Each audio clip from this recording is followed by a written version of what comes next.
नमस्कार दोस्तों, मैं हूं ममता तिवारी। तो चलिए दोस्तों, आज हम इस वीडियो में श्री दुर्गा सप्तशती का 9वां और 10वां अध्याय इस वीडियो में सुनेंगे। तो आप लोग ध्यान पूर्वक समय निकालकर जब भी समय मिलता है आप लोग सुन लीजिएगा। और दोस्तों एक बार प्रेम से बोलिए जय माता दी। 9वां अध्याय इस प्रकार से है, निशुंभ वध। इसके बाद राजा ने कहा, हे भगवान, आपने रक्तबीज के वध का वर्णन तो मुझसे सुना दिया, अब आप उसके आगे का वृतांत बतलाइए कि उन शुंभ और निशुंभ दानों ने क्या किया। इतना सुनकर ऋषि ने राजा से कहा, हे राजन, युद्ध में रक्तबीज तथा अन्य असुरों के विनाश से शुंभ निशुंभ के क्रोध का पारावार न रहा। अपनी विशाल सेना का संहार होते देखकर निशुंभ देवी की ओर दौड़ पड़ा। उसी के साथ दैत्यों की प्रमुख सेना भी थी। उस राक्षस के अगल बगल भीमकाय दैत्य उसके अंगरक्षक के रूप में मौजूद थे। वे सभी क्रोध पूर्वक देवी वध के निमित्त तत्पर होकर आगे आ गए। मातृगणों से युद्ध करने के बाद महापराक्रमी शुंभ भी चंडिका वध के लिए वहां आ पहुंचा। अब तो देवी के साथ शुंभ निशुंभ का घनघोर युद्ध छिड़ गया। वे दोनों महाबलवान दानव देवी पर मेघों की भांति मूसलाधार बाण वर्षा कर रहे थे। राक्षसों द्वारा चलाए हुए बाणों को काटकर देवी ने अपने शास्त्रास्त्रों द्वारा उसके अंगों को भेद दिया। मौका पाकर निशुंभ ने अपनी चमचमाती हुई ढाल लेकर देवी वाहन सिंह के मस्तक पर तेज धार वाली तलवार चलाई। अपनी वाहन सिंह के आहत होने पर क्षुरप्र नामक बाण के द्वारा देवी ने निशुंभ की तलवार को खंडित कर दिया तथा साथ ही अष्टरजत जड़ित ढाल को भी टुकड़े टुकड़े करके गिरा दिया। जब उस दानव के पास ढाल एवं तलवार न रही तो अपनी शक्ति का प्रयोग किया, परंतु देवी ने चक्र के द्वारा उस शक्ति को खंडित कर दिया। ऐसा देखकर निशुंभ ने क्रोध में आकर देवी वध के लिए अपना त्रिशूल संभाला, लेकिन देवी ने मुष्टिका प्रहार से ही उसका त्रिशूल का खंडन कर दिया। फिर तो उसने अपनी गदा चलाई, किंतु वह गदा भी काम न आई और वह देवी के त्रिशूल से भग्न हो गई। इतना होने पर भी वह महाकाय दानव देवी की ओर अपना फरसा उठाकर चल पड़ा। देवी ने देखते ही देखते अपने बाणों द्वारा उसे धराशायी कर दिया। अपने पराक्रमी भाई को भूमि पर गिरते देखकर शुंभ क्रोधावेश में देवी पर लपका।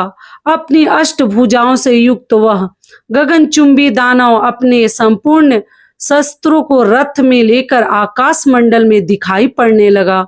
उसे अपनी ओर बढ़ते देखकर देवी ने शंख ध्वनि की तथा धनुष की प्रत्यंचा से भीषण टंकार उत्पन्न किया। तदंतर दानों के तेज नाशक घंटे की ध्वनि गुंजाकर संपूर्ण दिशाओं को भर दिया। जिस सिंह की गर्जना सुनकर बड़े बड़े मतवाले हाथी भी दहल जाते थे, उस देवी वाहन सिंह की घोर गर्जना से दसों दिशाएं प्रकंपित हो उठी तथा आकाश मंडल काली ने अपनी लंबी छलांग लगाई और दोनों हाथों की भूमि पर दे मारा। उस क्रिया के फलस्वरूप ऐसा भीषण शब्द हुआ जिससे पहले के सभी शब्द उसमें विलीन हो गए। फिर तो शिवदूती ने अपने कराल अट्टहास से सभी असुरों को आतंकित कर दिया। परंतु इस दृश्य को देखकर शुंभ अत्यंत क्रोधित हुआ। उस समय शुंभ को ललकार कर देवी ने कहा, ओ पापात्मन, खड़ा रह, खड़ा रह। इस दृश्य को देखकर आकाश मार्ग में अवस्थित सभी देवगण देवी की जयकार करने लगे। तभी शुंभ ने देवी पर ज्वालाओं से दहकती हुई भीषण शक्ति चलाई। पर्वतकाय उस भीषण शक्ति को देखकर देवी ने एक बहुत बड़ी लुकाठी से अलग हटा दिया। उस समय शुंभ की गर्जन से सारा ब्रह्मांड कांप उठा। हे राजन, उसकी गर्जन से ऐसा मालूम हुआ मानो वज्रपात हुआ है, जिसमें सभी प्रकार के शब्द विलुप्त हो गए। शुंभ तथा देवी के द्वारा परस्पर प्रक्षेपित बाणों को दोनों पक्षों ने अपने अपने बाणों द्वारा सैकड़ों तथा हजारों खंड कर दिए। तब चंडिका ने क्रोध करके अपने त्रिशूल से शुंभ पर भीषण प्रहार किया। उस भयंकर आघात से मूर्छित होकर महादानव शुंभ पृथ्वी पर गिर पड़ा। इतने में शुंभ की मूर्छा दूर हो गई और उसने पुनः अपने बाणों को बरसाकर देवी चंडिका काली तथा देवी वाहन सिंह को घायल कर दिया। फिर तो वह दानव राज अपने 10,000 हाथों को उत्पन्न कर देवी पर अपने चक्रों से प्रहार करने लगा और देवी को आच्छादित कर दिया। तदंतर भगवती दुर्गा ने क्रुद्ध होकर अपने बाणों द्वारा राक्षसों के चक्रों तथा बाणों को खंडित कर दिया। देवी के इस अद्भुत शौर्य को देखकर अपनी सेना के साथ निशुंभ हाथ में गदा लेकर देवी वध के लिए आगे बढ़ा। देवी ने तुरंत ही अपने तीक्ष्ण तलवार से उस दानव की गदा को काट कर गिराया। गदा विहीन होते ही उसने हाथ में त्रिशूल उठा लिया। देवताओं का उत्पीड़क निशुंभ जिस समय त्रिशूल लेकर दौड़ा, उससे पहले ही देवी ने अपने शूल द्वारा उसके हृदय को बेध दिया।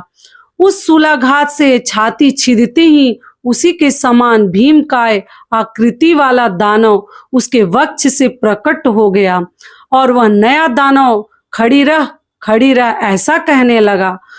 उस नए दानव की बात पर देवी अट्टहास करने लगी और अपनी तलवार से उसका सिर काट दिया। वह दैत्य वहीं भूमि पर गिरकर शांत हो गया।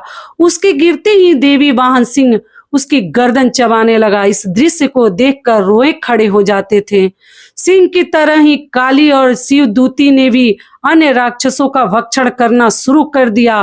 कौमारी की शक्ति से विदारित होकर कितने ही दानव नष्ट हो गए। ब्राह्मणी के मंत्रपूत जल के सिंचन से कितने ही दानव तेज विहीन होकर रणभूमि से भागने लगे। माहेश्वरी के त्रिशूल प्रहार से कितने ही दानव छिन्न भिन्न हो गए। बराही के थुथुन की मार से अनेक राक्षस चकनाचूर हो गए। वैष्णवी ने अपने चक्र से दैत्यों के टुकड़े टुकड़े कर दिए। ऐन्द्री के वज्रघात से कितने के चिथड़े हो गए। उस भयंकर समर में कुछ असुर नष्ट हो गए, कुछ अपने प्राण बचाकर रणस्थल से भाग चले तथा असंख्य दैत्य समुदाय काली, शिवदूती और सिंह के द्वारा काल कवलित हो गए। इस प्रकार से हमारा 9वां अध्याय यहीं पर समाप्त होता है दोस्तों। तो चलिए अब 10वां अध्याय सुन लेते हैं। शुंभ दानव का वध। इसके बाद ऋषि ने कहा, हे राजन, अपने भाई निशुंभ तथा दानवी सेना का विनाश देखकर शुंभ ने क्रोधाविष्ट होकर कहा, दुष्टा दुर्गे, तू अपने बल पर गर्व न कर। तू दूसरी स्त्रियों की सहायता लेकर और स्वयं को स्वाभिमानिनी बनकर लड़ रही है। शुंभ के उत्तर में देवी ने कहा, अरे दुष्ट, मुझे तू केवल अकेली ही समझ। तू अपनी आंखें खोल कर देख, ये सब मेरी ही विभूतियां हैं। अब ये सब मुझ में ही लय को प्राप्त हो रही हैं। तत्पश्चात ब्राह्मणी आदि समग्र देवियां अंबिका देवी के शरीर में सन्निहित हो गईं। तब उस स्थान पर केवल अंबिका ही रह गई। देवी ने शुंभ दानव से कहा, मैं ही अपनी विभूतियों से अनेक रूपों में यहाँ प्रकट हुई हूँ। अब उस सभी रूपों को मैंने अपने में समेट लिया है। अब मैं अकेली रहकर ही तेरे साथ युद्ध करूंगी। अब तू युद्ध के लिए तैयार हो जा। ऋषि ने आगे कहना प्रारंभ किया। सभी उपस्थित देवदानों के समक्ष शुंभ और देवी से द्वंद्व युद्ध शुरू हो गए। उन दोनों पक्षों का युद्ध तीक्ष्ण शस्त्रों के प्रहार तथा बाण वर्षा के कारण बहुत ही भयानक प्रतीत होने लगा। देवी द्वारा चलाए गए अनेक दिव्य अस्त्रों को उस दानव ने अपने अस्त्रों द्वारा खंडित कर दिया। इसके साथ ही उत्तर में देवी ने भी शुंभ के अस्त्रों को अपने केवल हुंकार शब्द के उच्चारण से क्षण मात्र में ही काट गिराया। तब पुनः उस महादानव ने अपने बाण वर्षा कर देवी को ढक दिया। प्रत्युत्तर में देवी ने भी उसके धनुष को भंग कर दिया। धनुष के टूटते ही शुंभ ने हाथ में शक्ति उठा ली, किंतु देवी ने अपना चक्र चलाकर उस शक्ति को खंडित कर दिया। तब वह असुर सतचंद्रों के समान प्रकाशित ढाल और अपनी तलवार लेकर देवी पर झपट पड़ा।